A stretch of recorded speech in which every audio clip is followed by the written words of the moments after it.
guys, it's Emily Graziano here, and I'm here to do a review of the Ace Frehley album, Spaceman, released in 2018, on October 19th, 2018.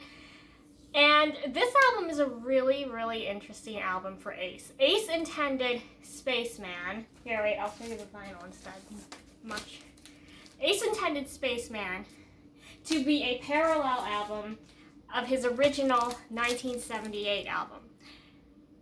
And a lot of people, I think, are taking that parallel, they're not seeing that parallel in the right way. I think a lot of people are saying, oh, this album is going to be just as, like, it's going to top that album, but I don't think that's the proper way to look at it.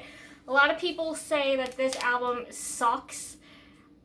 There's actually a lot of unpopularity about it, just looking it up on, like, the Kiss FAQ, like, oh, there's a headline that says, Spaceman 8 months later, and people are like, well, this album sucked when it came out and it's still not any better now. And then I think people, they're not seeing it though, that Ace never meant this to top this. Let's be honest, people, nothing will ever top this. What he set out to do was make a parallel record to it. He originally wanted to call this album 40 years later until Gene Simmons came up with the idea, hey Ace, why don't you call it Spaceman?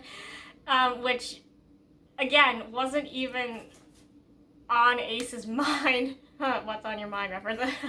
that wasn't even on his mind to call it Spaceman, but he just went with it. And I think we need to look at this album, Spaceman. Did Ace accomplish what he set out to do? Make a parallel record to his 1978 album? I think the answer is yes, because there's 9 tracks on the album, and track number 6 is the album's only cover version, and there's 1 instrumental. So I think in that regard he did make a parallel album, because again, people, nothing will ever top this. This will always be very high caliber in Ace's catalog. But let's just get into it. Okay, so there's the original cover, and then there's the alternate cover with the blue vinyl. I think this is a blue vinyl. Let me double check. Yes, this is the blue vinyl cover. You have this cover with the street clothes and the zoomed effect in a nice shade of blue. It's a really pretty blue. I like that. And then there is a third cover, which I'll show you. Gotta put this back in. There's the third cover. There's the picture disc with Ace in the orange spacesuit. It's really, really funny. And if you look closely, there's the Spaceman mask. I don't know how well you can see that. It's in the makeup. Word of God says that it's actually a Tommy Thayer mask. And yeah, but anyway. Some miscellaneous info before I start getting into the tracks. Ace had a new backing band shortly after this album was released. He recorded it with his band that's on the album, and then he stole Gene's backing band when they went on tour together, because during this time period, shortly after the album was released, Ace and Gene got really, really close. It was very close. It was right before Kiss announced that they were going on their end of the road tour, and Gene and Ace were doing tours together. Ace was showing up at Gene's vault. Ace and Gene collaborated on this together a little bit. It was a very close thing, and then Ace ends up taking Gene's backing band. It's hysterical if you think about it. There is an Eric Singer song cut from this album. According to an article by Guitar World, Ace said that he had to cut it off because he wanted 9 tracks on this album. I think that's fascinating. Will it see the light of day? I hope so one day. And, but I'll get started. Oh, and I also have the album on cassette it's in a nice gray. Okay, so the first song on here is Without You, I'm Nothing. This is co-written by Gene, and he's also playing bass on it. This was originally a Gene song that was unfinished that he just brought to Ace, and, like, they finished it together, apparently. I think this is fun because it's an Ace and Gene collaboration, and that's always a good thing to see again.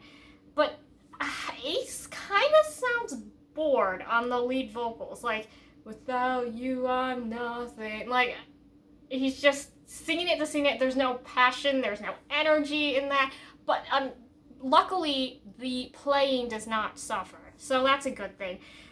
There's a fun Beatles reference in the lyrics, without you I'm nothing and you're my ticket to ride, so that was pretty fun. But not the best vocals, but the playing is fun, and that's good. And like I said, Ace and Gene, I don't think anybody's going to turn down a collaboration from those two. Okay, next song, Rockin' with the Boys. This song apparently has origins in the post-Elder era. I only read one sentence about that on, I don't know if it was the KISS FAQ message board or what, but I did read a credible source, semi-credible I hope, that it is from the early 80s. This is like a Beth of Ace's songs because, no need to worry, I'll be home soon because I'm rocking with the boys. It's kind of like that, which is a fun reference. Like, it's the same subject matter as Beth, that's always fun. And the video that came out contains the video contains Ace's old backing band. It's the last video he did with them before he went on with Gene's band, and there's like that joke, like, okay, yeah, so he's rocking with these boys, but then he fired all the boys, so that's funny.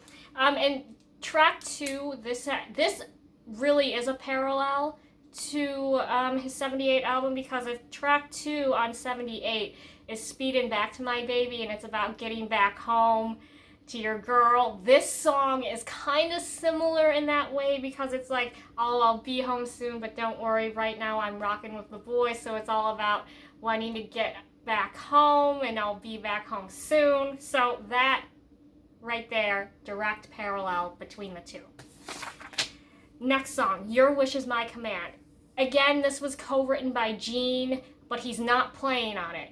Apparently he did play bass on the demo, so if that ever makes the light of day, we'll be able to see what that was like, because this song was completely finished and Gene just kind of brought it to Ace, apparently. Again, I'm reading these on other, like, this was on a KISS website that documents like all the other works outside of KISS that the members have done. I forgot the website off the top of my head, but I read it there. I think this is a really groovy song. Ace definitely has better vocals on this one than on Without You I'm Nothing. I really like the backing vocals on this one. It's just really fun. I think it's groovy.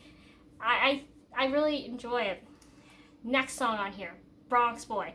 This is the personal song from Ace. This is the I'm from New York and don't you forget it type of song. It has that grit and New York toughness.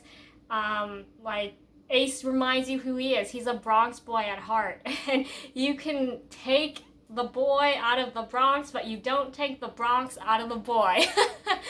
And I think it's really, really, it's probably the grittiest song on the album. It's fun. It's really great. The next song, Pursuit of Rock and Roll. Originally titled Life, Liberty, and the Pursuit of Rock and Roll, this song has origins in the Psycho Circus era, but apparently was removed because it was too similar to one of Paul Stanley's songs. Personally, although it's unconfirmed, I believe it was too similar to the song I Pledge Allegiance to the State of Rock and Roll because of that title alone, there's obvious comparisons. This and the Pursuit of Rock and Roll, it pays tribute by name dropping some famous musicians like Elvis, the Beatles, Little Richard, and Chuck Berry. It's just really fun about how in life you can have everything, but at the end of the day you need your rock and roll, and I'm all for that about Ace. I love that, but because I know this song has origins in the Psycho Circus era, sometimes I try to ask myself, what if this song would have been on Psycho Circus rather than I Pledge Allegiance to the State? So that got me thinking, but because I'm such like a Psycho Circus advocate, like I will defend that album like somebody will defend Dynasty. You can say, I've done a video before about how I believe those two are parallel albums because it's not really the four of them, although it is marketed as such. I think about that, but I really, really enjoy I Pledge Allegiance to the State of Rock and Roll because it's so wrapped in my childhood, but then another part of me thinks, wow, this was originally had potential to be on that album. So I think that's fascinating. But I really enjoy both, but part of me can't help but think, what if this song was on there instead? Fun song. Next song on here, I Want to Go Back. This is a cover of a Billy Satellite song, although most people know it better as the Eddie Money song. This is my favorite song on the album, hands down. I love this song. There is not anybody out there who can't relate to this song. I think in life, there's at some point, we'd all like to go back to one memory, one moment, and say, yeah, I want to go back and do it all over, but I can't go back, I know. And it just really hits. But it's so well done that you just can't help but smile. And I love that. This song actually debuted live at the concert that I was at the Arcada Theater in St. Charles, Illinois on August 1st, 2019. Ace, I remember Ace saying, this song's on the new album, but we haven't rehearsed it. But I really hope you all like it. You may know it.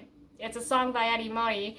And I thought it was wonderful. It was so cool to be there when he played that song live first, and it was just kind of something that they threw in at the last minute, apparently. So that was so cool, and I will forever love this version that Ace did because now that I have the connection, and then it's just so good. Favorite song. I'm so glad it's on here. Next song on here, Mission to Mars.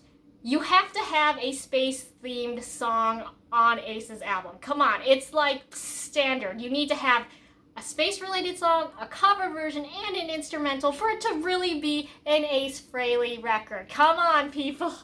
And this is a super fun choice that the record company used for that space cartoon, and that launched kind of like a mini series of music video cartoons for Ace. And I want to point something out, that in the cartoon, the Martian Queen character named Corella Jandel, if you read the credits, because you have to read the credits, everybody. Credits can be fun because there can be certain Easter eggs, and there certainly are in the Ace Frehley music cartoon videos. The space Martian queen named Corella Jandel. Is it a coincidence that she has a similar head shape to Tommy Thayer? Because she steals the guitar in the cartoon, and it's like, oh, that's funny. I don't know if it's intentional. Maybe it's not intentional, but I certainly noticed that the space Martian queen has a similar head shape to Tommy Thayer.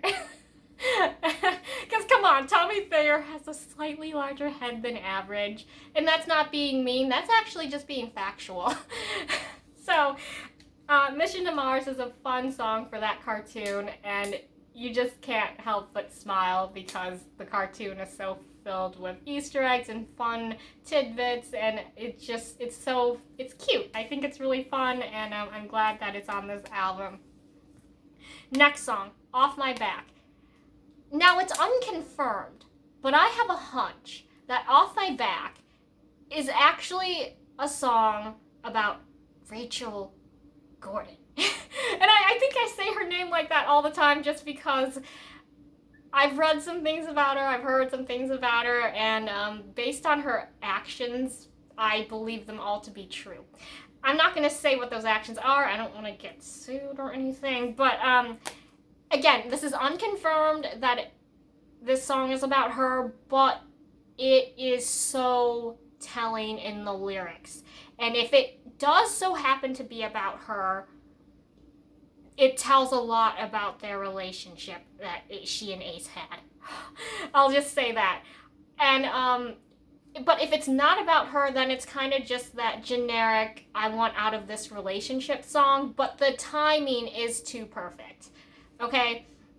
Because shortly after this album was released, Ace and Rachel broke up, thankfully. And if it's not about her, it's just too coincidental. So, but I have a hunch it is. That's my hunch. That's my theory. It's a really interesting song, and you feel Ace's emotion in the song whenever he says the lyrics like, I need to, like, we go in circles.